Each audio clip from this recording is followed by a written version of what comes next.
आजचं हे तिसरं सत्र हा खऱ्या अर्थानं या उपक्रमाचा शिखरबिंदू आहे असं मी म्हणेन.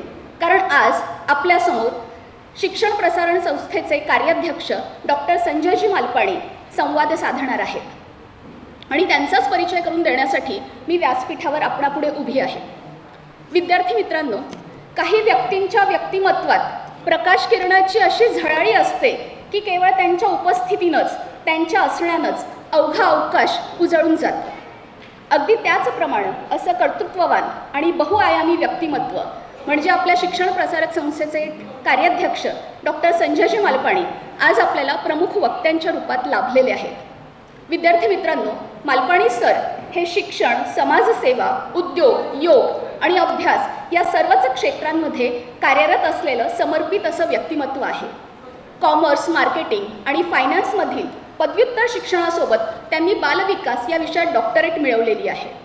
गीतेतील 18 अध्याय आणि 700 श्लोक त्यांनी विद्यार्थ्यांसारखे कंठस्थ केलेले आहेत. हे केवळ त्यांच्या श्रद्धेचं नव्हे तर सातत्यपूर्ण अभ्यासाचं प्रतीक आहे.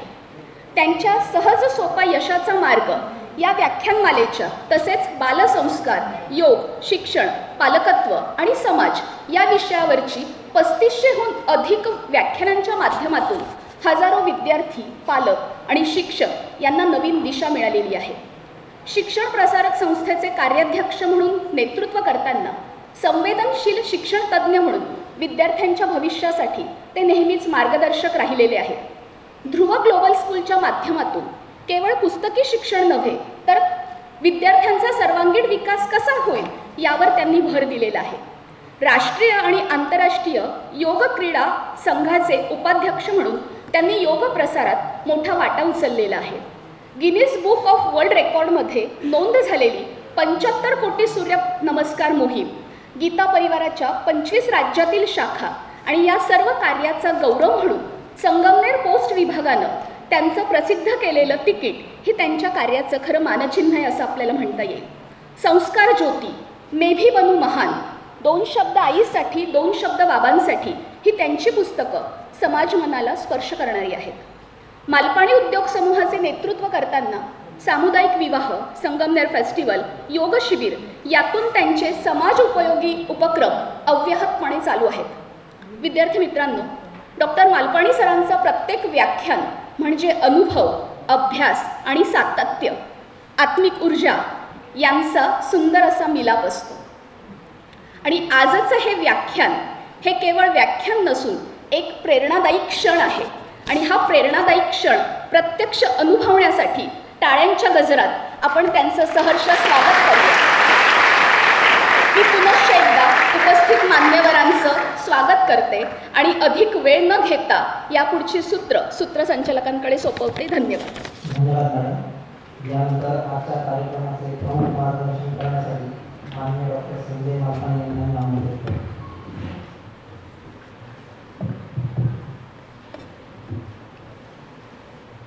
व्यासपीठावर उपस्थित आपल्या महाविद्यालयाचे प्राचार्य आदरणीय डॉक्टर अरुण गायकवाड सर, उपप्राचार्य तहसीलदार सर, त्र्यंबके सर, आदरणीय घोडके सर, आपल्यापैकी ज्यांना कामासाठी जायचं असेल त्यांना जायची परवानगी आहे, कारण दरवर्षी तुम्ही माझं ऐकत असता आणि कामं महत्त्वाची आहेत. या ठिकाणी उपस्थित सर्वच प्राध्यापक आणि विद्यार्थी बंधूंनो आणि भगिनींनो, शिक्षण प्रसारक संस्थेच्या या प्रांगणामध्ये आपलं सगळ्यांचं मनःपूर्वक स्वागत करताना मला अतिशय आनंद होतो आहे. आपण 12वीची परीक्षा उत्तीर्ण करून फर्स्ट इयर वेगवेगळ्या विद्याशाखांमध्ये आपण प्रवेश घेतलेला आहे. मला थोडी माहिती व्हावी म्हणून मी हात वर करायला सांगेल. तुम्ही ज्या वर्गात आहात त्या वर्गाचं नाव ऐकल्यानंतर तुम्ही हात वर करायचं. FY BA या वर्गामध्ये किती विद्यार्थी आहेत त्यांनी जरा हात वर करा. छान. FY BCom या वर्गात असलेल्या विद्यार्थ्यांनी हात वर करा. ठीक आहे. FY BSc या वर्गात असलेल्या मुलांनी हात वर करा. ठीक आहे. BVOCच्या वेगवेगळ्या 5 कोर्सेसमध्ये, मग तो हॉस्पिटॅलिटी टुरिझमचा कोर्स असेल किंवा अकाउंटन्सी टॅक्सेशनचा कोर्स असेल, डेअरी प्रॉडक्ट्स आणि प्रोसेसिंग हा कोर्स असेल किंवा सॉईल टेस्टिंगचा कोर्स असेल, अशा वेगवेगळ्या कोर्सेसमधून ज्या विद्यार्थ्यांनी प्रवेश घेतलेला आहे, BVOC फर्स्ट इयर, त्यांनी जर हात वर करा. मोठी संख्या.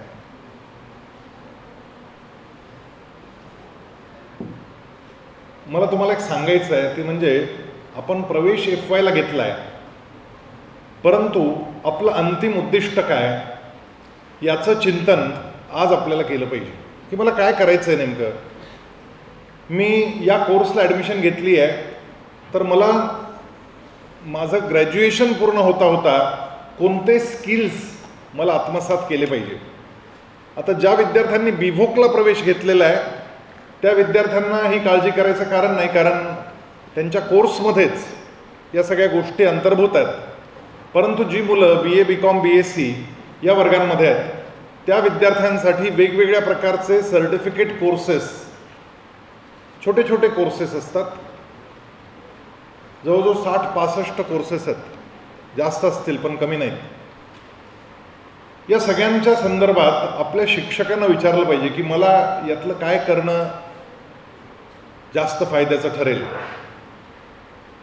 मित्रांनो, एक गोष्ट लक्षात ठेवा, एक सामान्य समज असा आहे की मला जर स्पर्धा परीक्षा करायच्या आहेत, मला UPSC MPSC करायची आहे किंवा मला वेगवेगळ्या बँकांच्या परीक्षा द्यायच्या आहेत, तर त्या बँकांच्या परीक्षांचा अभ्यास करण्यासाठी मला BA घेतलं पाहिजे. किंवा मला डिग्री मिळवायची आहे आणि डिग्री पुरतं मला शिकायचं आहे तर सगळ्यात कमी अभ्यासाचा विषय म्हणजे BA. असा एक गैरसमज खूप मुलांचा असतो. खरं तर BA हा एक कोर विषय आहे. BA करून अनेक गोष्टी करता येण्यासारख्या असतात. त्या काय काय करता येतात त्या तुमच्या वर्ग शिक्षकांकडून माहीत करून घ्या, किंबहुना त्याचा एक चार्ट तुमच्या WhatsApp ग्रुपवर टाकायची व्यवस्थाही करता येईल. परंतु BA वेगवेगळ्या भाषांमधून करणं, तुम्हाला मी सांगतो येणारा काळ हा असा असणार आहे की आपल्याला AI मुळे, म्हणजे काल मी सहज रात्री गंमत म्हणून AIचा भरपूर वापर मी करतो. विशेषतः ChatGPT नावाचं जे एक सॉफ्टवेअर आलेलं आहे त्या साईटवरून आपल्याला अनेक गोष्टी हिंदीतून इंग्रजीतून माहीत करून घेता येतात. तर मी सहज त्याला सांगितलं माझी जन्मतारीख अशी अशी आहे, माझं जन्मगाव हे आहे, माझी जन्माची वेळ ही आहे, तू माझी पत्रिका बनवू शकतोस का, लग्नकुंडली. तर त्यांनी लगेच मला बनवून दिली लग्नकुंडली, माझी जन्मकुंडली, लग्नकुंडली, सगळं. ते मला काही कळतही नव्हतं त्यातलं काय रकाने असतात आणि काय. मी आपलं सहज गंमत म्हणून त्याला लिहिलं होतं. म्हटलं माझं भविष्य सांग. त्यांनी माझं भविष्य सांगायला सुरुवात केली आणि मला काही प्रश्नही विचारायचा आणि अजून डिटेलमध्ये पाहिजे असेल तर अजून पुढच्या 1 महिन्याचं सांगतो, 6 महिन्याचं सांगतो, वर्षाचं सांगतो, काय पाहिजे ते सांगतो. आणि त्यांनी सुरू केलं ना, ते कुठून काढत होता तो. बरं, त्यांनी मला अगदी पद्मश्री मिळेल इथपर्यंत सांगितलं. मी चाटच झालो. म्हटलं, मी त्याला लगेच पुढे विचारलं मला कोणत्या क्षेत्रात पद्मश्री मिळेल. त्यांनी लिहिलं तुम्हाला योगात पद्मश्री मिळेल. त्याने माझा सगळा फेसबुक इंस्टाग्राम सगळं ढुंडाळून त्यानं माझा अभ्यास करून ठेवला होता की हा माणूस काय करतो नेमकं, आणि त्याच्या अंदाजावरून तो आपल्याला सगळी उत्तर देत होता. मग मी अजून एक गंमत करायची ठरवली. मी त्याला एक वेगळं सॉफ्टवेअर आहे, अजून ते AIचंच सॉफ्टवेअर आहे, परंतु व्हिडिओ एडिट करून देतं आपल्याला. तर मी त्याला सांगितलं की मला एक भाषण करायचं आहे उद्या, परंतु मी स्वतः जाऊ शकणार नाही आहे, मला व्हिडिओवर ते दाखवायचं आहे, पण मी दिसलो पाहिजे, मी बोलतोय असं वाटलं पाहिजे आणि हे माझे मुद्दे आहेत, एवढ्यांचं भाषण तयार करून दे. 2 मिनिटात कमांड्स दिल्या मी. या कमांड्स देणं महत्त्वाचं आहे. कमांड्स देण्यासाठी भाषा हा सगळ्यात महत्त्वाचं हे साधन आहे. आणि त्यामुळे आपण जर कमांड नीट देऊ शकलो, आपल्याला भाषा नीट येत असेल तर आपण त्या कमांड नीट देऊ शकणार आहोत. त्यामुळे कॉम्प्युटर सायन्स घेऊन तुम्ही BSc कॉम्प्युटर सायन्स घेतला असेल किंवा सॉफ्टवेअर डेव्हलपमेंटचा BVOC कोर्स घेतला असेल, मी तुम्हाला सांगतो तुम्ही 3 वर्षात जे शिकणार आहात ना ते आज AI तुम्हाला सांगते, आजच सांगते, उद्यावर जायची गरज नाही. माझा व्हिडिओ तयार करून दिला त्यांनी, हुबेहूब जॅकेट घातलेला. माझे जास्तीत जास्त व्हिडिओ ज्या ठिकाणाहून मी करतो तेच ठिकाण, ते बॅकग्राऊंड आणि आज करण्याचं भाषण व्हिडिओमध्ये मला त्यांनी करून दिलं. माझा व्हिडिओ म्हणजे मी जायची गरज नाही. बरं, माझं तोंड हुबेहूब हलतंय, मी कधी जी गोष्ट वाचलेली पण नव्हती अशी गोष्ट माझ्या तोंडून तो सांगतोय, अशा प्रकारचा व्हिडिओ तयार करून मिळाला मला, मी चाटच झालो. आपण काही पण करू शकतो, पण आपल्याला कमांड नीट देता आली पाहिजे. ही कमांड नीट देता येणं, यासाठी भाषा हा हे महत्त्वाचं साधन आहे. आपल्याला जर सहज एक प्रश्न विचारला की मला इथून तुझ्या घरी जायचा पत्ता 3 ओळीत सांग, 3 ओळीत, 3 पेक्षा जास्त ओळी नाही, नाही तर इथून उजवीकडे जा, डावीकडे वळण, मग सरळ पळण, मग तिथे पेट्रोल पंप लागेल, मग तिथून उजवीकडे जा, हे असली भानगड नाही सांगायची, तेवढं लक्षातही राहणार नाही. 3 ओळीत मला माझ्या घरी जायचा पत्ता सांगता आला पाहिजे. मला इथून सायकलवर घरी जायचं आहे, माझ्या मोटरसायकलवर जायचं आहे, मला 3 ओळीत सांग. तुम्ही तुमच्या मनातल्या मनात विचार करा की तुम्ही 3 ओळीत तुमच्या घरी जाण्याचा पत्ता कसा लिहाल. तुम्हाला कमांड नीट देता आली तर उत्तर नीट मिळणार आहे. आणि कमांड नीट देण्यासाठी आपल्या भाषेवर प्रभुत्व पाहिजे. सगळ्यात आधी मराठीवर प्रभुत्व पाहिजे. आपलं मराठीवरच प्रभुत्व नाही, अशी जर आपली अवस्था असेल तर कठीण आहे. आपल्याला भरभर शब्द सांगता आले पाहिजे. मी एक शब्द सांगतो तुम्हाला आणि तुम्ही या शब्दापासून तयार होणारे वाक्प्रचार किंवा म्हणी हे तुम्ही सांगायचे. वाक्प्रचार आणि म्हणी शिकले ना तुम्ही, 10वी शिकला असाल. डोळे हा शब्द आहे, डोळे. या डोळे शब्दावरून किती वाक्प्रचार आणि किती म्हणी तयार होऊ शकतात. एक कोण सांगेल? एक पटकन सांगायचं. वाक्प्रचार म्हणजे डोळ्यात तेल घालून पाहणे, हा वाक्प्रचार आहे.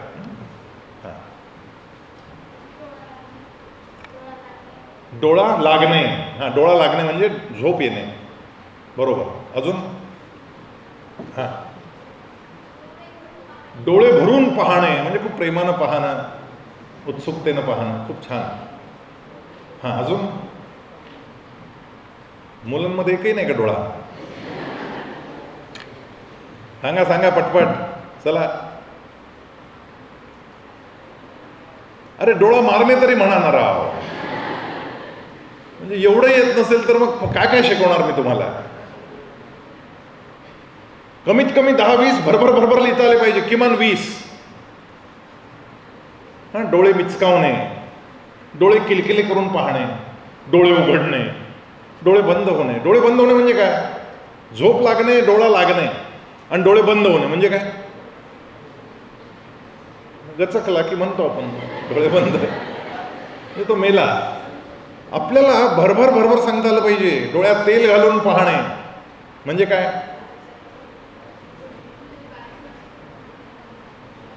डोळ्यातलं कुसळ पाहणे म्हणजे काय? दुसऱ्यांच्या डोळ्यातलं कुसळ दिसतं पण स्वतःच्या डोळ्यातलं मुसळ दिसत नाही. कितीतरी शब्द येतो. आपण जर लिहायला सुरुवात केली ना तर सहज 20 आपण सहज लिहिले पाहिजे. पण आपल्याला येत नाहीत. याचं कारण आपण वाचलंच नाही. आपलं वाचन कमी पडतंय. मग वाचन कमी पडतंय तर मी भाषा कशी शिकणार? ज्या मुलांनी मराठीतून किंबहुना कोणत्याही मुलांनी, अगदी संस्कृतमधून तुम्ही करणार असाल तरी सुद्धा, एक डोळे मास्तर, डोळे गुरुजी नावाचं एक व्यक्तित्व आहे औरंगाबादचं. मी त्यांच्या व्हिडिओज कायम पाहतो. कारण मराठी व्याकरण ते इतकं सुंदर शिकवतात. काल मी मराठीच्या आपल्या प्राध्यापकांनाही ते पाठवलं होतं की मुलांना पाठवा आणि त्यांनाही पाहू द्या. आपण फालतू रीळ पाहण्यात फार वेळ घालवतो. एकदा सुरू झाले की थांबतच नाहीत, आणि थांबले नाही तर आपल्याला झोप लागेल. डोळा लागणे होतच नाही, आपलं डोळे उघडेच राहतात, एकामागे एक रीळ चालू राहतात. पण ते फालतू, त्यातून काहीही ज्ञानात भर पडत नाही, आपलं व्यक्तित्व विकसित होत नाही, काहीच घडत नाही. अशा व्हिडिओज पाहाव्यात, असे रील्स पाहावेत. कारण AI किंवा सोशल मीडिया हे वरदान पण आहे. ते काही नुसतं शाप नाही आहे, ते वरदान जास्त आहे.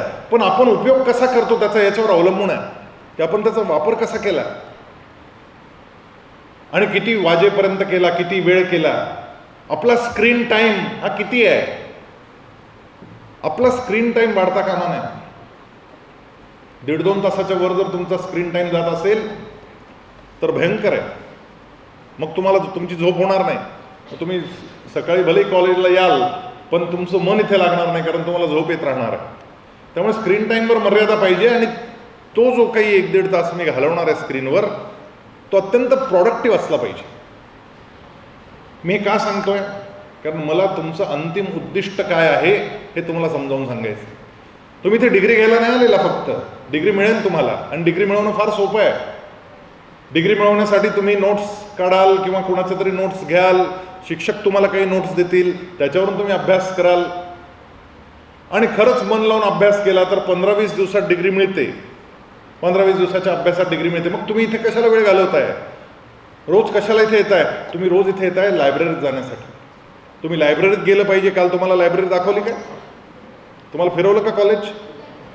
उद्या आहे, जरूर जा. आणि नुसतं अशी फेरी नका मारू. कोणती कोणती पुस्तकं आहेत लायब्ररीत, कोणत्या विषयांची पुस्तकं आहेत, माझ्या आवडीची पुस्तकं आहेत की नाही तिथे? माझ्या आवडीची पुस्तकं, मला ज्या विषयात गती आहे त्या विषयाची अधिक पुस्तकं मी वाचली पाहिजे. मला जो विषय आवडतो मनापासून त्या विषयावर मी काम केलं पाहिजे. माणसाला आळस का येतो? माणसाला कंटाळा का येतो? जो विषय त्याच्या आवडीचा नसतो तो वाचायला त्याला कंटाळा येतो. माणसाला इंटरेस्ट कोणत्या गोष्टीत येतो? ज्या विषयामध्ये त्याला रुची आहे, ज्याचं मन त्या विषयात रमतं, त्या विषयात त्याला आनंद वाटतो, ते वाचायला मजा येते. मग तुमच्या आवडीची पुस्तकं, मग एखाद्याला व्यक्तित्व विकास या विषयावरचीच पुस्तकं वाचायला आवडतात, एखाद्याला इतिहास या विषयावरची पुस्तकं वाचायला आवडतात. मग इतिहासाची पुस्तकं मी नेमकी कोणती वाचली पाहिजे? मी छावा पिक्चर पाहून आलो, परंतु मी छावा कादंबरी वाचली का? मी मृत्युंजय वाचला का? मी ययाती वाचला का? ही खूप जुनी पुस्तकं आहेत, पण एव्हरग्रीन आहेत. ही कायम आपल्याला भाषा समृद्ध करण्यासाठी कामाला येणारी पुस्तकं आहेत. मी संस्कृतमधून BA करणार असेल किंवा मी इंग्रजीतून BA करणार असेल, मी हिंदीतून BA करणार असेल, या सगळ्या भाषा या फार मौल्यवान आहेत. माझं तर सजेशन हे राहील तुम्हाला की तुम्ही भलेही BCom करत असाल किंवा BSc करत असाल, एका भाषेवर तुमचं प्रभुत्व निर्माणच झालं पाहिजे. आणि इंग्रजी ही विश्वभाषा आहे. मग इंग्रजी विषयाचं मला कसं आत्मसात करता येईल? मी भलेही मराठी मीडियमच्या शाळेत शिकलेलो असेल, काही फरक नाही पडत. उलट पक्षी मी सांगेन की तुम्ही योग्य निर्णय केला, तुमच्या आईवडिलांनी योग्य निर्णय केला, तुम्हाला मातृभाषेत शिक्षण दिलं. कारण एक भाषा जर मुळापासून नीट येत असेल ना, तर अनेक भाषा शिकणं अवघड नसतं. ज्यावेळेस मी सुद्धा मराठी मीडियममधून शिकलो, परंतु ज्या वेळेस ध्रुव ग्लोबल स्कूलची स्थापना केली त्यावेळेस मी ठरवलं की इथे आल्यानंतर मला इंग्रजी बोलायचं आहे, मला माझं इंग्रजी सुधारायचं आहे. माझी बायको इंग्रजी मीडियममध्ये शिकलेली होती, म्हणजे आहे हा अजून. हे पहा, शब्दाचा घोटाळा कसा होतो. भाषा जर धड नसेल तुमची तर होती, याचा अर्थ काय होईल? भूतकाळ झालं. म्हणजे एकतर ती नाही आहे या जगात किंवा आम्ही सोबत राहत नाही आहे. पण या दोन्ही चुकीच्या गोष्टी, त्यामुळे होती नाही म्हणता येणार, आहे म्हणावं लागेल.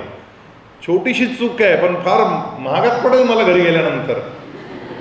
जर माझ्या बायकोने ऐकलं की ती इंग्लिश मिडियममधली होती, घरी रामायणच घडेल माझ्या गेल्यानंतर. त्यामुळे एक शब्द चुकला तर काय होतं? एक अनुस्वार चुकला तर काय होतो? चिंता हा शब्द आहे, अनुस्वार काढून टाकला, काय घडेल?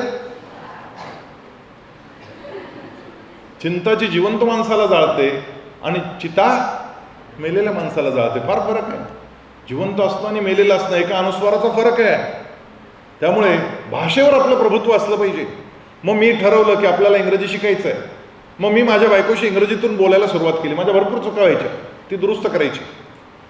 माझ्या एक लक्षात आलं की आपले शब्द चांगले आहेत, आपली व्होकॅब्युलरी चांगली, आपलं ग्रामर थोडं गडबडतं. मग मी ग्रामरचं एक पुस्तक वाचून काढलं. तुम्ही लायब्ररीत जा, ग्रामरचं पुस्तक तुम्ही वाचा इंग्रजीच्या. फार सोपं आहे, काहीच नाही, 3 काळ आहेत. आपलं मराठीतलं ग्रामर अवघड आहे. आपल्याकडं कर्तरी प्रयोग आणि कर्मणी प्रयोग आणि फार भानगडी आहेत. इंग्रजीमध्ये फार भानगड नाही आहे, सोपं काम आहे. मग मी एक प्रकल्प घेतला, रोज अर्धा तास इंग्रजी पुस्तक वाचायचं. कंटाळा यायचं, मनच लागायचं नाही, कारण आपल्या इंटरेस्टचा नव्हता विषय. पण मी थोडंसं रेटलं, थोडंसं स्वतःला दाबलं, स्वतःला पुश केलं आणि रोज अर्धा तास कोणतंही 4थीचं 5वीचं 7वीचं शाळेतून पुस्तक मागवायचं, बेसिक पुस्तक मागवायचं आणि ते वाचायचं. पण वाचताना मोठ्यानं वाचायचं. मोठ्यानं वाचायला सुरुवात केली. रोज 10-12 पानं मोठ्याने वाचायची. असं 3 महिने केलं आणि माझ्या असं लक्षात आलं की आपलं इंग्रजी अतिशय सुधारलेलं आहे. म्हणजे मी माझ्या बायकोला तिच्या चुका सांगायला लागलो इंग्रजीतल्या, की तुझं हे चुकलं, हे असं नाही आहे, असं आहे. याचं कारण मराठी माझं चांगलं होतं. मराठीचा माझा अभ्यास चांगला होता. तुम्ही मराठी मीडियममधून कोण कोण आलेलं जर हात वर करा. आहे भाग्यशाली पोर आहेत. हां, इंग्लिश मिडियममधल्या मुलांचा घोटाळाच होतो. त्यांचं ना धड मराठी ना धड इंग्लिश, त्याचे त्रिशंकू लटकत राहतात. तुमचं एक भाषा जर चांगली असेल, हां, तुमच्यापैकी असं किती मुलांना आता वाटतं की माझं मराठीवर प्रभुत्व आहे? त्यांनी हात वर करा जरा. हे पहा ही परिस्थिती. म्हणजे माझं एकही भाषेवर प्रभुत्व नाही का? मला एक भाषा धड बोलता येत नाही का?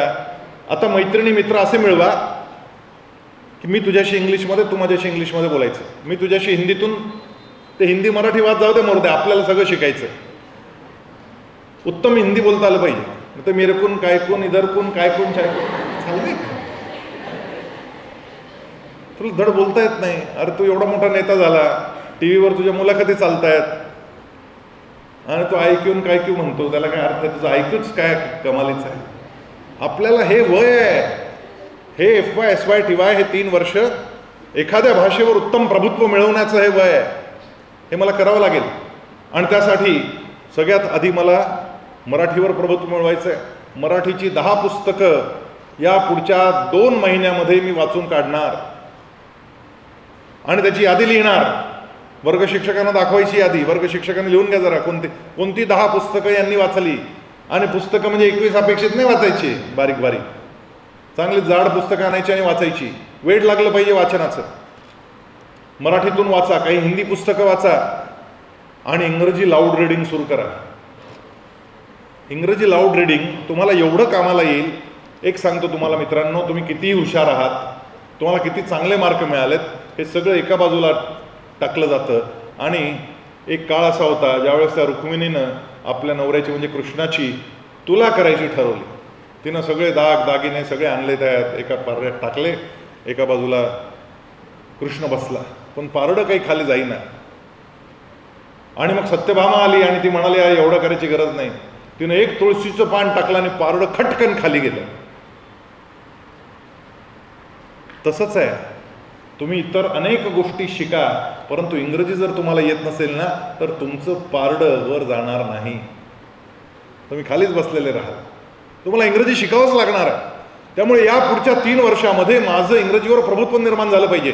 सगळं काही बरोबर येईल असं नाही. चुका होऊ देत. चुका झाल्यानंतरच तुम्ही शिकणार आहे.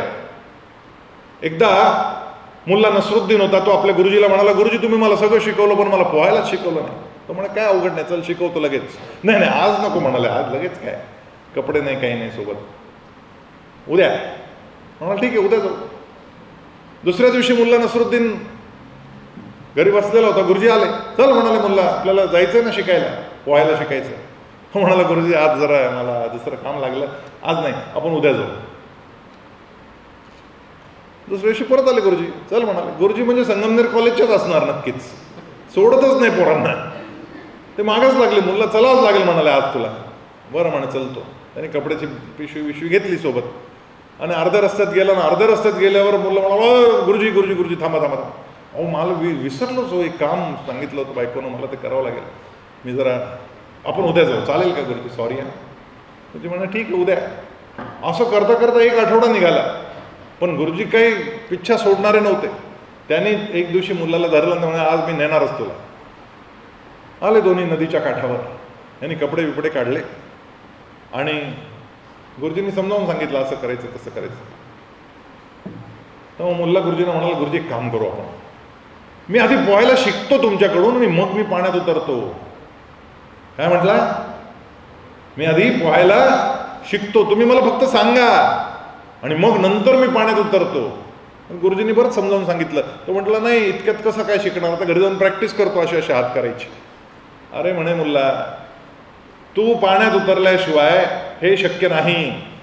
तुला पाण्यात उतरावंच लागेल. आधी पाण्यात उतरलास की मग पोहायला शिकशील. आधी पोहायला शिकून पाण्यात उतरता येत नाही. आधी पाण्यात उतरावं लागतं आणि मगच पोहता येतं. मित्रांनो इंग्रजीचं तसंच आहे. आधी उतरावं लागतं. चुकाल, धडपडाल, बुडाल, हात चुकीचे माराल, पाय चुकीचे माराल, काही बिघडत नाही.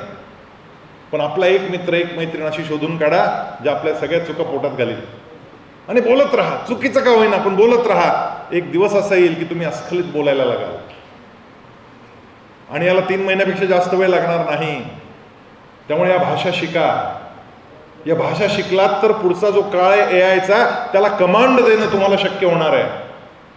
आणि ज्याला इंग्रजी येतं, एक इंग्लिश मिडियममध्ये शिकलेला BEd केलेला शिक्षक किंवा उत्तम इंग्रजी बोलणारा शिक्षक, त्याचा पगार 5-6 पटींनी जास्त असतो मराठी म्हणजे इंग्रजी न येणाऱ्या केवळ मराठी मिडियममधून शिकवणाऱ्या BEd केलेल्या विद्यार्थ्याचा पगार हा इंग्लिशपेक्षा 5 पटींनी कमी असतो. इतका फरक पडतो. ते तुळशीचं पान आहे, टाकलं की पारडं खाली जातं. त्यामुळे ते शिकलं पाहिजे आपल्याला. आणि ते शिकण्यासाठी लायब्ररी आहे, ते शिकण्यासाठी मित्रमैत्रिणी आहेत. तुम्ही कॉलेजमध्ये फक्त डिग्री घ्यायला आलेला नाहीत, या 3 वर्षाच्या कालखंडामध्ये आपल्या व्यक्तित्वाचा पूर्णपणे विकास करणं हे महत्त्वाचं आहे. आपला रंग आपल्या हातात होता का, की मी काळा असलो पाहिजे की गोरा? काही फरक पडत नाही काळा असो की गोरा. माझं नाक कसं असलं पाहिजे हे माझ्या हातात होतं का? बिलकुल नाही. ते परमेश्वराने जसं दिलं तसंच आपल्याला आयुष्यभर ठेवावं लागणार आहे. आपण काही मायकल जॅक्सन नाही की जाऊन प्लॅस्टिक सर्जरी करून नाक सरळ करून घेऊ. आपल्या केसांचा डोळ्यांचा रंग आपल्या हातात होतो का? नाही. आपली उंची आपल्या हातात नाही. मग आपल्या हातात काय? आपलं व्यक्तित्व.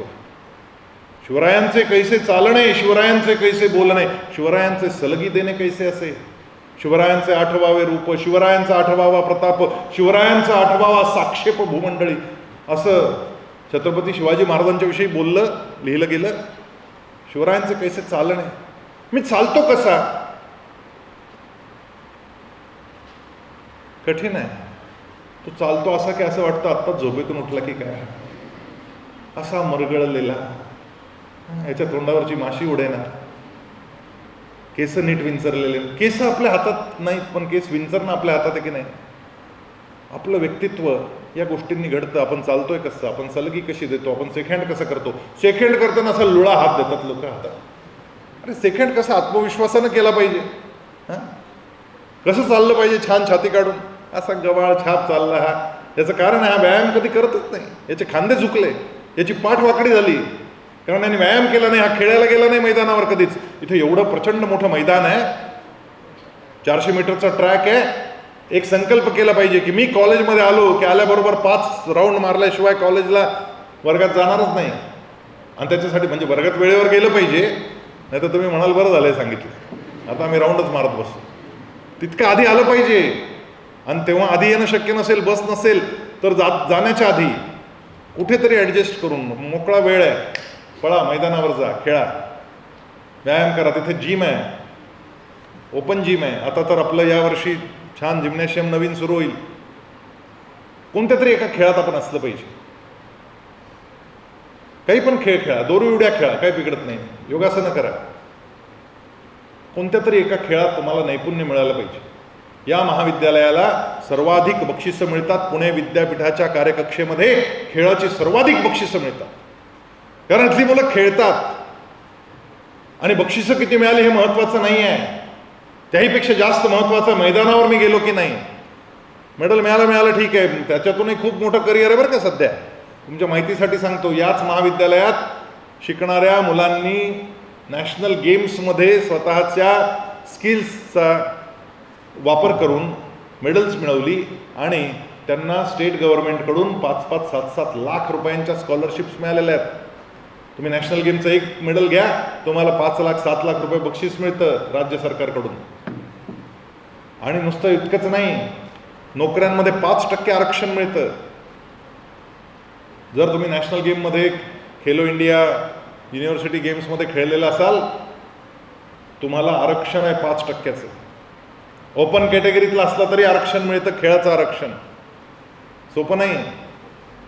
आणि तुम्ही जा पुढे एशियन गेम्समध्ये, ऑलिम्पिक्समध्ये जा, तुम्हाला डायरेक्ट MPSC UPSC काही द्यायची गरज नाही. एक मेडल आणायचं या स्पर्धांचं आणि तुमची नेमणूक केली जाते सरकारी कोट्यातून, खेळाच्या कोट्यातून. 5%चं आरक्षण आहे. 5% तहसीलदार, 5% प्रांत, 5% कलेक्टर या भारतातले खेळाडू आहेत. मी त्यातला एक असलो पाहिजे. त्यासाठी मैदानावर तर गेलं पाहिजे. तो मैदानावरच जात नाही, थोडाही खेळत नाही. त्याला विचारलं काय खेळतो, खेळतो ना. अरे काय खेळतो? मोबाईलवर व्हिडिओ गेम खेळतो. व्हिडिओ गेम खेळतोस, हा खेळ नाही, मैदानावर जाऊन खेळायला पाहिजे. या ठिकाणी खेळाच्या एवढ्या व्यवस्था उभ्या आहेत. आत्ता या सुट्टीमध्ये स्वतःच्या सुट्टीचे दिवस असताना सुद्धा कदम सर आहेत काय ते कोणत्या गावाला गेले होते मध्यंतरी, पंजाबमध्ये पटियाला का काय कुठे गेले होते, आणि तिथून सगळं खेळाचं साहित्य घेऊन आले. खूप खेळाचं साहित्य आणलेलं आहे. बॉल आहेत, बॅट्स आहेत, काय पाहिजे ते साहित्य आहे. जा मागा जिम्नॅशियममध्ये जाऊन सरांना सांगा मला खेळायचं आहे. किती मुलं खेळणार मला जर हातवरून करून सांगा की मी खेळायला जाणार. अरे प्रत्येकाने हात वर केला पाहिजे. पोरींचा हात मागे काय आहे? या पोरी ज्यांचा हात वर नाही ना, काही नाही तुमचा उपयोग. खेळत नाही म्हणजे काय? हां, हात खाली का करताय? तुला खेळावंसं वाटत नाही? उत्साहच नाही आयुष्यामध्ये. हे मरगळलेले जन्माला येणार आणि मरगळलेलेच मरणार, असं नाही चालणार.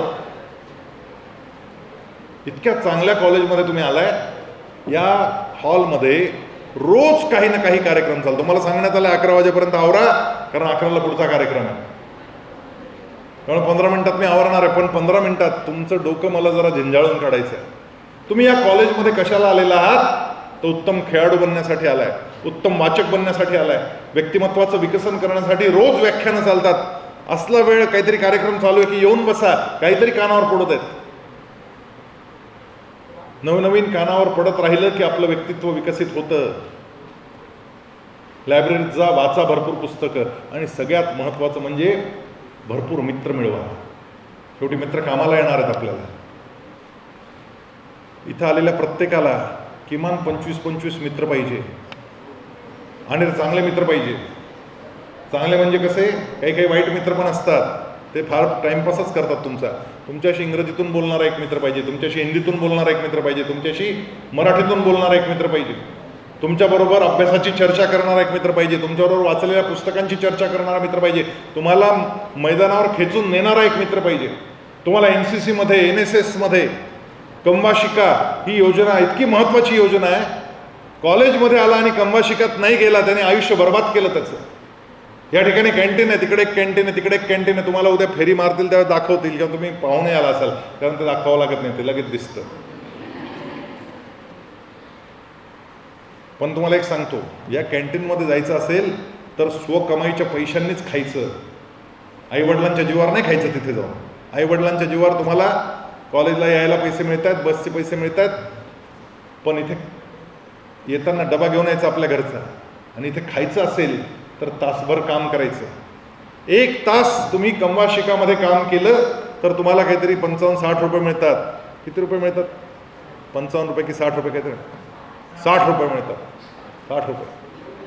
आणि जो मागेल त्याला काम मिळतं. बाकीच्या कॉलेजेसमध्ये मर्यादा आहे, पण संगमनेर कॉलेजमध्ये एक स्वाभिमान कोश नावाचा कोश तयार करून ठेवला आहे, जिथून पैसे कमी पडू देत नाही. ज्याला काम करायचं त्यांनी काम करावं. आत्ता मी येताना पाहिलं समोरच्या त्या गार्डनमध्ये अनेक मुलं आणि मुली तिथलं तण काढण्याचं काम करतायत.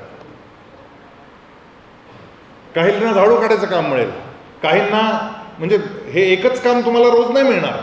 आज तण काढायचंय, उद्या झाडू काढायचंय, परवा कॉम्प्युटरवर बसायचंय, कॉम्प्युटरवर काम करायचंय, त्याच्यानंतर तुम्ही परत आला तर परत वेगळं काम मिळेल. तुम्हाला लायब्ररीत पुस्तकं नंबर टाकायचं काम मिळेल, तुम्हाला अकाउंट डिपार्टमेंटमध्ये काही डाटा एंट्री करायचं काम मिळेल. काही ना काही वेगळं वेगळं काम तुम्हाला मिळत राहील, आणि सगळ्या कामांचा अनुभव मिळेल. आणि नुसता अनुभव नाही, सोबत पैसे मिळतील. या कॉलेजमध्ये अशी मुलं आहेत महिन्याकाठी 3-3 हजार रुपये सहज कमवतात. 2 तास रोज काम करतात, आणि त्या मुलांना सर्वाधिक सन्मान दिला जातो. त्या मुलांना सर्वाधिक, पहिला पाहुणा आला की पहिले कमवा शिकायची मुलं गोळा केली जातात, आणि त्यांच्याशी परिचय करून दिला पाहिजे जातो. या मुलांना दरवर्षी 2-4 वह्या दिल्या जातात. कमवा शिका ही फार महत्त्वाची योजना आहे. तुमच्यापैकी प्रत्येकानं किमान 5-10 तास वर्षभरात कमवा शिकामध्ये जाऊन काम करणं अपेक्षित आहे. केलंच पाहिजे. मला काही गरज नाही पैशाची, माझ्या घरी, अरे तुझ्या घरी लाख असतील, तुझी काय, तुझं कर्तृत्व काय? त्यामुळे कमवा शिकामध्ये भाग घ्या. NCC, NSS फार महत्त्वाचं. NSSचं 10 दिवसाचं शिबिर व्यक्तित्वाचं विकसन अशा पद्धतीनं करतं. या महाविद्यालयातल्या अनेक विद्यार्थ्यांना NSS मधून बक्षिसं मिळालेली आहेत. जसं NCCमधून आपली 26 जानेवारी 15 ऑगस्टची परेड असते आणि दिल्लीच्या परेडमध्ये भाग घेण्याची संधी मिळते, या महाविद्यालयातल्या अनेक विद्यार्थ्यांना त्या परेडमध्ये भाग घ्यायची संधी NCC आणि NSS मधून मिळालेली आहे. आपण गेलं पाहिजे. या ठिकाणी एक विद्याधन कलश योजना नावाची योजना चालते. त्याची माहिती काल दिली असेल तुम्हाला, दिली का? विद्याधन कलश योजना माहिती दिली का काल? नाही दिली? दिली ना? मग यांच्या चेहऱ्यावर दिसत नाही ना, ऐकलं नाही नीट. तो असा कोश आहे की माझी फी भरायची परिस्थिती नाही आहे, मला सरकारी स्कॉलरशिप पुरेशी मिळत नाही आहे, मी काय करू आता? काही अडचणीचा विषय नाही. तुला या ठिकाणी कॉलेज पैसे देईल, संस्था पैसे देईल, तुझी फी भरेल. तू कामाला लागलास 5 वर्षांनी की पैसे परत आणून दे, व्याज लागणार नाही. आणि मुलं घेऊन जातात आणि परत पैसे आणून देतात. आणि सुमारे म्हणजे कोट्यवधी रुपये या कामासाठी आजपर्यंत वाटले गेलेत. ज्या मुलांना इंटर्नशिप करण्यासाठी फॉरेनमध्ये इंटर्नशिप मिळते, आपल्या टुरिझमच्या मुलांना बऱ्याच मुलांना, जवळ 25 मुलं आहेत ज्यांना फॉरेनला जायची संधी मिळाली, इंटर्नशिप 1 वर्ष जायची संधी मिळाली. पण तिथे जायचं म्हटल्यानंतर सुरुवातीचा खर्च आहे 6 लाख रुपये. एवढे पैसे कुठून आणायचे? 3 महिन्यांनी तुमचं तिथे खाते उघडतं. खातं उघडल्यावर तुम्हाला पहिल्या 3 महिन्याचा पगारच तुमच्या हातात जो पडतो तो साधारणपणे 4.5 लाख रुपये पडतो. म्हणजे तुम्ही 6 लाख रुपये जे गुंतवले ते पहिल्या 4 महिन्यात परत मिळतात. आणि मग त्याच्यानंतरचे जे काही 8 महिने शिल्लक आहेत, त्या 8 महिन्याचे पैसे तिथला खर्च वजा करता तुम्ही परत घरी घेऊन येता. चांगले 10-12 लाख रुपये घरी घेऊन येता तुम्ही वर्षभरात. पण जायला पैसे नसतात मुलांकडे. या कॉलेजमधून 2 लाख रुपये प्रत्येकी असे दिले जातात त्या मुलांना. 6 महिन्यांनी पाठव, तुझा तिथला पहिला पगार मिळाला की मग पाठव, पैसे दिले जातात. कोर्सची फी 15, 17, 18 हजार रुपये आहे, पण जायला 2 लाख रुपये देतात. आणि असं अनेक मुलांना दिलं जातं. याचं नाव आहे विद्याधन कलश योजना. या कॉलेजची फी असेल किंवा तुम्ही पुढे कुठे शिकायला जाणार असाल तिथली काही फी असेल, तुमचा विश्वास बसणार नाही. काल आपल्याच महाविद्यालयातल्या एका मुलाला लंडन स्कूल ऑफ इकॉनॉमिक्समध्ये प्रवेश मिळाला. अखिलेश वल्वे असं त्या मुलाचं नाव आहे. लंडन स्कूल ऑफ इकॉनॉमिक्समध्ये, जिथे डॉक्टर बाबासाहेब आंबेडकर शिकले, जिथे रतन टाटा शिकले, जिथे अमर्त्य सेन ज्यांना नोबेल पारितोषिक मिळालं ते शिकले. अशी मोठी मोठी मंडळी ज्या महाविद्यालयात शिकलेली आहेत त्या कॉलेजमध्ये लंडनला प्रवेश मिळाला. फी 1,20,00,000 रुपये 2 वर्षाची. 1,20,00,000. कुठून आणायचे एवढे पैसे? शेतकरी कुटुंबातला पोरगा आहे मिर्झापूरचा. आपल्या कॉलेजचे एक माजी विद्यार्थी आहेत अविनाश भोसले, त्यांनी हे पैसे देऊन ठेवलेले आहेत कॉलेजकडे. त्यांना मी सांगितलं, अहो एवढे पैसे तर आमच्याकडे नाही, त्या पोराला मदत कशी करायची? बरं, त्याला शिष्यवृत्ती मिळेल, पण शिष्यवृत्ती मिळायला किमान 7-8 महिने जातील. 7-8 महिन्यात तर त्याचा प्रवेशच जाईल, कारण त्याला सप्टेंबर महिन्यात त्याचं कॉलेज चालू होणार आहे. त्याच्या आधी व्हिसा मिळायला पाहिजे, आणि व्हिसा मिळण्यासाठी त्याच्या अकाउंटमध्ये एवढे पैसे असणं गरजेचं आहे. त्यांनी सांगितलं, काळजी करू नका, मी पैसे पाठवतोय. त्यांनी ते पैसे पाठवले. ताबडतोब त्या मुलाला ते दिले गेले. त्याच्या अकाउंटमध्ये तितके पैसे भरले आणि त्याच्या व्हिसासाठी जे काही आवश्यक आहे ते तातडीनं त्याला मदत केली गेली. त्याला आता स्टेट गव्हर्नमेंट स्कॉलरशिप देईल. फॉरेनला जायला state government OBC, SC, ST या सगळ्या विद्यार्थ्यांना पूर्ण 100% स्कॉलरशिप देतं. 100%. मी प्रयत्न करणार आहे की नाही त्याच्यासाठी काही. त्याच्यासाठी मला GMATची आणि TOEFLची परीक्षा द्यावी लागेल, त्याचा अभ्यास मला करावा लागेल. पुस्तकं उपलब्ध आहेत, ते करा. हे महाविद्यालय तुमच्या व्यक्तित्व विकसनाच्या अनेक संधी तुम्हाला उपलब्ध करून देणार आहे. आपल्याकडे क्रीडा कोश नावाचा एक कोश आहे. जे खेळाडू आहेत पण खेळण्यासाठी आवश्यक असणारा खर्च करायची त्यांची क्षमता नाही. आपल्या इथले SR थोरात दूध कंपनी जी आहे त्यांनी आपल्याकडे पैसे ठेवलेले आहेत. त्याच्या व्याजातून त्या मुलांना मदत केली जाते आणि त्या मुलांना आपण खेळण्यासाठी पुढे पाठवतो. अशा अनेक प्रकारच्या योजना असलेलं हे कॉलेज आहे. तुम्हाला काहीच कमी पडणार नाही. तुमच्यावर मुलामुलींसारखं प्रेम करून तुम्हाला पुढे नेण्याचा प्रयत्न करणार आहे. पण घोड्याला पाण्यापर्यंत नेता येतं, पाणी घोड्यालाच प्यावं लागतं, हे लक्षात ठेवा. काम तुम्हाला करावं लागणार आहे आणि यासाठी मेहनत करावी लागते. एक व्यापारी होता. या व्यापाऱ्यानं ठरवलं आपण पण काही नवीन धंदा सुरू केला पाहिजे. इम्पोर्ट एक्सपोर्ट फार जोरात आहे. आपल्याला काही एक्सपोर्टचं काम केलं पाहिजे. काय करावं एक्सपोर्ट? मग आधी थोडा अभ्यास केला पाहिजे, स्टडी केला पाहिजे. मग याने स्टडी टूअर काढली. हा गेला स्टडी टूअर. फार महत्त्वाचे असतात बरं का. तुमच्या सगळ्यांच्या सहली जाणार आहेत, जा त्या सहलींना. हा गेला सहलीला, एका बोटीत बसला आणि बोटीतून जगप्रवास करायचं त्याने ठरवलं, की प्रत्येक देशात जायचं, तिथे काय गरजा आहेत त्या पाहायच्या, अभ्यास करायचा आणि मग तिथे काय आपल्याला माल पुरवठा करता येईल ते पाहायचं. हा निघाला. फिरता फिरता फिरता ती बोट एका बेटावर जाऊन पोहोचली. हा लगेच उतरायचा खाली, चौकस होता, प्रश्न विचारायचा, माहिती काढायचा, प्रश्न विचारत राहिलं पाहिजे, माहिती घेत राहिलं पाहिजे. अज्ञान जोपर्यंत आपण प्रकट करत नाही, ज्ञानाचा मार्ग उघडाच होत नाही. आपलं अज्ञान जागून ठेवायचं कारण नाही. हा जाऊन प्रश्न विचारायचा आणि प्रश्न विचारताना त्याला कळायचं इथे काय गरजा आहेत. त्या बेटावर उतरला, तिथं त्याला कोणीच दिसे ना, सगळी झाडच झाडं. याला वाटलं निर्जन आहे बेट, कोणी माणूस नाही, म्हणून थोडा जंगलात गेला आतमध्ये. त्याला एकाही पक्षाचा आवाज येईना, एकही प्राणी दिसेना, चिडीचुप्प सगळं. याला आश्चर्य वाटलं की एकही पक्षी नाही, प्राणी नाही, काही आवाज येत नाही, असं कसं जंगल. अजून आत आत आत गेला आणि आत गेल्यानंतर एक अतिशय सुंदर टुमदार असं गाव त्याला लागलं. त्या गावात फिरला, इकडे तिकडे गेला आणि मग त्याच्या लक्षात आलं की इथले लोक यांनी या जंगलातले सगळे प्राणी पक्षी मारून खाऊन टाकलेत, काहीच शिल्लक ठेवलेलं नाही. तो फिरला, त्याला ना गाय दिसली, ना बैल दिसला, ना गाढव दिसलं, ना डुक्कर दिसलं, काहीच नाही. एकही कुत्रा नाही, मांजर नाही, एकही प्राणी नाही. याच्या डोक्यात एक कल्पना आली की जर आपण इथे दुधाचा व्यवसाय सुरू केला तर किती छान होईल. आणि मग तो परत भारतात आला. इथे आल्यानंतर त्यानं एक छानपैकी गाय सोबत घेतली, दुभती गाय, आणि ती गाय घेऊन तो त्या बेटावर परत गेला. जंगलात एक खोपटं बांधलं, त्याच्यामध्ये ती गाय लपवून ठेवली.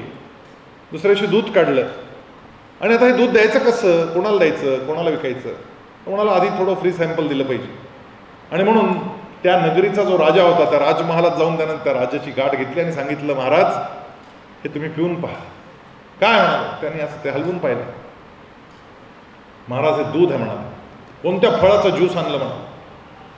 म्हटलं महाराज हे गाईचं दूध आहे. अच्छा अच्छा, गाईचं ज्यूस.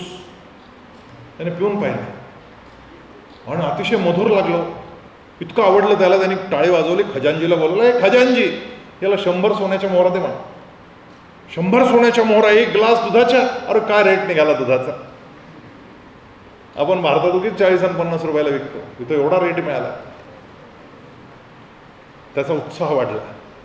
त्यानं दुसऱ्या दिवशी ते दूध आटवलं, त्याची बासुंदी तयार केली, त्याच्यावरतून पिस्ते आणि बदाम टाकले आणि एका बाउलमध्ये असं छानपैकी घेऊन गेला चांदीच्या वाडग्यात.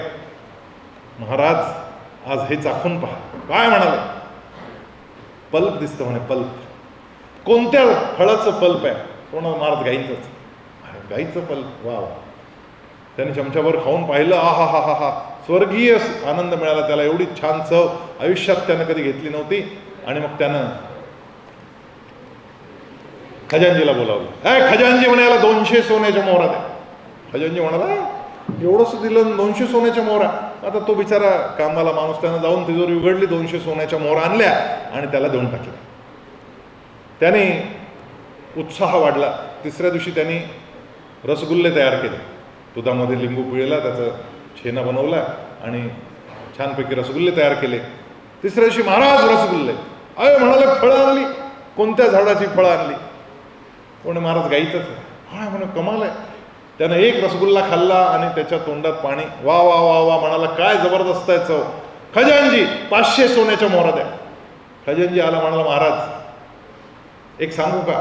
काय म्हणे? असंच चाललं तर काही खरं नाही म्हणे तुमचं. तुमचा खजिना लगेच मोकळा होऊन जाईल.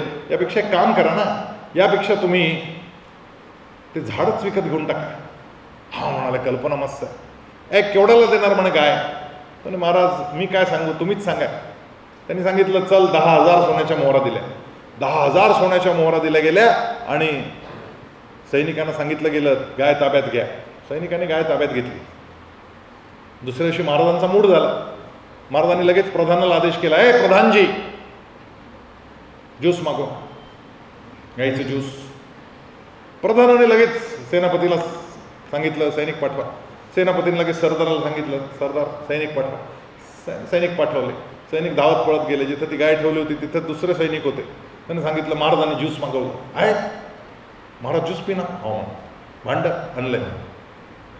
थांबा मग, गायची वेळ झाली की गाय ज्यूस देते. आता बसले वाट पाहत.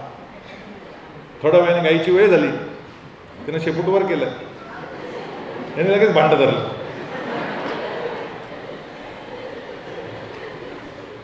एक सैनिक म्हणाला, महाराज एवढं ज्यूस नाही पिणार म्हणा, एक ग्लासभर बास झालं म्हणा. मग ग्लासभर ज्यूस त्यातलं घेतलं, महाराजांकडे आणलं. महाराज ज्यूस. आणा म्हणे, आणा. महाराज म्हणे हे काय? हा तर पांढरं शुभ्र होतं, आता हे पिवळं पिवळं आलं, असं कसं झालं? कल्पतरू असेल, वेगवेगळ्या प्रकारची फळं, वेगवेगळ्या प्रकारचं ज्यूस देणारं झाड. वाह, आणा म्हणाले, आणा. आणि महाराजांनी ग्लास लावला तोंडाला आणि पहिला घोट घेतला आणि म्हणाले काय आणलं? जा म्हणाले, पल्प आणा, पल्प. आता परत सैनिक आले. बसले वाट पाहत. त्याने सांगितलं गमेला आणलं का? म्हणे आणलं. पल्प भरपूर येतं म्हणे. गायची वेळ झाली. तसे गायचं शेपूटवर गेलं आणि बदा बदा बदा बदा लगेच याने गमेला धरलं. आणि महाराज एवढं खाऊ शकणारच नाही म्हणाले, वाटीभर फार झालं. आणि ते वाटीभर शेण घेऊन आले. महाराज पल्प, चमचा आणा म्हणा. ते महाराज लोकांचे चमचे उभेच असतात चमचे आणायला. त्याने लगेच चमचा आणला एकाने. महाराजांनी चमचा घेतला. हे म्हणे हिरवं कसं काय? हे परवा तर पांढरं होतं. महाराज जे आलं ते आणलं म्हणा. बरं. त्याने चमचाभर घेतलं, तोंडाजवळ नेलं. अरा वासानच महाराज बेशुद्ध पडले. महाराज म्हणे चुकलं म्हणा, काहीतरी गडबड आहे, जा त्याला धरून आणा, त्याला फाशीची शिक्षा दिली पाहिजे. मला फसवलं, 10,000 सोन्याच्या मोहरा घेतल्या, डुप्लिकेट माल दिला. सैनिकांनी जाऊन त्या व्यापाऱ्याला धरून आणलं. फाशीची शिक्षा सुनावली गेली. तो म्हणाला, महाराज माझं चुकलं काय? आहे म्हणाले, डुप्लिकेट माल. तू पांढरा शुभ्र ज्यूस घेऊन आलास, पांढरा शुभ्र पल्प घेऊन आलास, आणि ती गाय आम्हाला मात्र हिरवा आणि पिवळं देते. काय करावं? म्हणाले, महाराज काहीतरी गडबड आहे, मी जातो समक्ष, मला घेऊन चला, मी तुम्हाला पांढरं पांढरं ज्यूस आणून दाखवतो. मग गेले. व्यापाऱ्याने ज्यूस काढलं. ज्यूस म्हणजे दूध काढलं आणि महाराजांसाठी आणलं. महाराजांनी, अरे हे तर बरोबर आहे, हे तेच होतं त्या दिवशीचं. चाकून पाहिलं, तीच चव. वा वा म्हणाला. पण म्हणे मग आमच्या लोकांना हिरवं पिवळं आणि तुला पांढरं शुभ्र असं कसं? इथं व्यापाऱ्याने जे उत्तर दिलं ते उत्तर फार महत्वाचं होतं. त्या व्यापाऱ्याने सांगितलं, महाराज गाय दूध देत नसते, गाईचं दूध काढावं लागतं. गाईचं दूध काढावं लागतं. त्याच्यासाठी काय करावं लागतं? मेहनत करावी लागते. फुकट जे मिळतं ते हिरवं पिवळंच असतं, जे मेहनतीनं मिळतं ते पांढरं शुभ्र आणि धवल असतं. मित्रांनो, या 3 वर्षाच्या कालखंडामध्ये तुम्हाला जर शुभ्र धवल यश प्राप्त करायचं असेल तर तुम्हाला या सगळ्या गोष्टी कराव्या लागतील. तुम्ही फक्त डिग्रीचं बेंडोळं घ्यायला आलेला नाहीत, तुमच्या व्यक्तिमत्वाचं विकसन करण्यासाठी तुम्ही आलेला आहात आणि त्याच्या अनेक संधी हे महाविद्यालय तुम्हाला उपलब्ध करून देणार आहे. त्या सगळ्या संधींचा तुम्ही लाभ घ्यावा आणि तुमचं व्यक्तित्व असं विकसित करावं की आपल्या आईवडिलांचं नाव मोठं करावं, आपल्या परिवाराचं, आपल्या समाजाचं, आपल्या देशाचं, आपल्या महाविद्यालयाचं नाव मोठं करावं. यासाठी तुम्ही या महाविद्यालयात आलेला आहात. त्यामुळे आजपासून रीड कमी करायची, भाषा उत्तम शिकायला सुरू करायचं, व्यायाम चालू करायचा, भरपूर मित्र मिळवायचे, वाचन करायचं, वेगवेगळ्या उपक्रमांमध्ये सहभागी व्हायचं. NCC, NSS, कमवाशिका, व्याख्यानं या सगळ्यांमध्ये तुम्ही सहभाग घ्यायचा आणि स्वतःच्या व्यक्तिमत्वाचं विकसन करावं अशी अपेक्षा या निमित्तानं व्यक्त करतो आणि माझे 2 शब्द सांगतो.